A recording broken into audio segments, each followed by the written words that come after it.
When you take a user support call, there's a specific order for how things should happen. It starts with your greeting. You want to avoid curt greetings, such as just saying tech support, and conversely avoid lengthy canned greetings, such as thank you for calling Giganticom Technical Support Services. This is John Supportman, CCNA, MCDST. My goal is to provide you with a perfect 10 support experience. How may I provide you with excellent customer service today?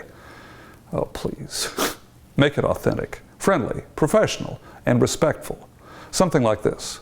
Tech support, this is Don, may I help you? After the greeting, you go into the active listening phase. This starts when the caller begins to explain the problem. After the initial explanation of the problem, be sure to get a callback phone number just in case you get disconnected. During the active listening phase, give the caller verbal cues so he or she knows you're still there and paying attention. This is also the phase where you gather information, such as the software version that's installed and similar information, to ensure you're providing the correct solution. After the active listening phase, move into the gain agreement phase. This is where you repeat the problem and get confirmation from the caller that you understand what the problem is.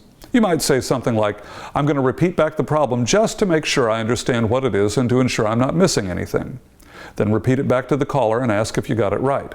After the gain agreement phase, you move into the apologize, empathize, reassure phase. In this phase, if an apology is warranted, offer one, but only apologize if the problem was caused by you, your company, or a product or service for which you're responsible. Of course, an expression of sympathy and understanding for the user's difficulty is always appropriate, as long as it's authentic. You can empathize by using empathic statements such as, I understand, I don't blame you, I'd be upset too if that happened to me, or anyone in your situation would be upset.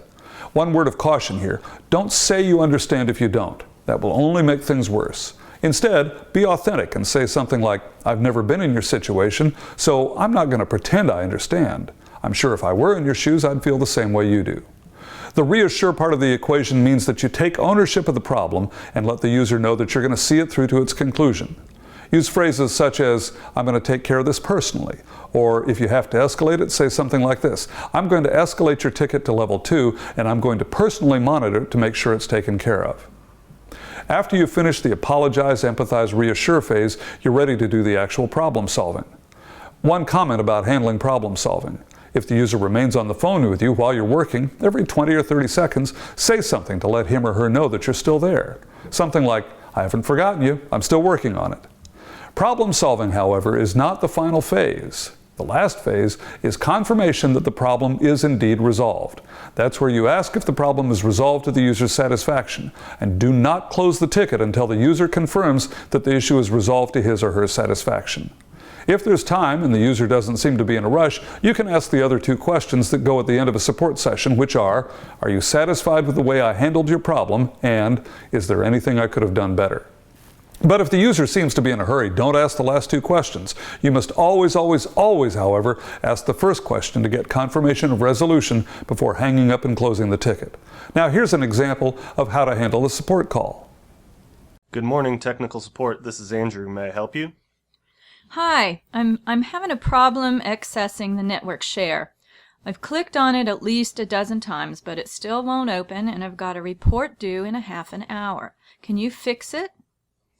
Well, let me get that taken care of for you. First of all, let me get your name and phone number or extension just in case we get disconnected.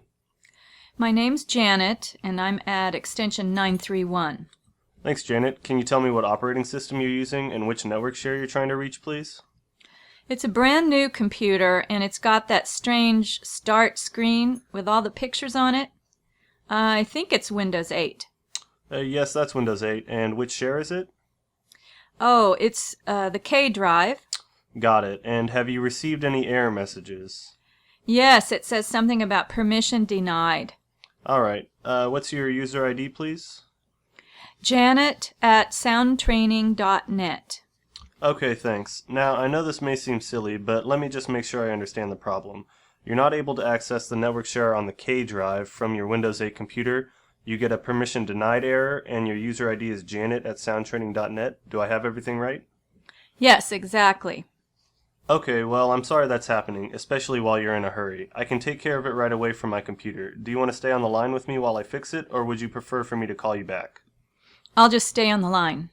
Okay, this will just take a moment. There may be some silence while I'm working on it.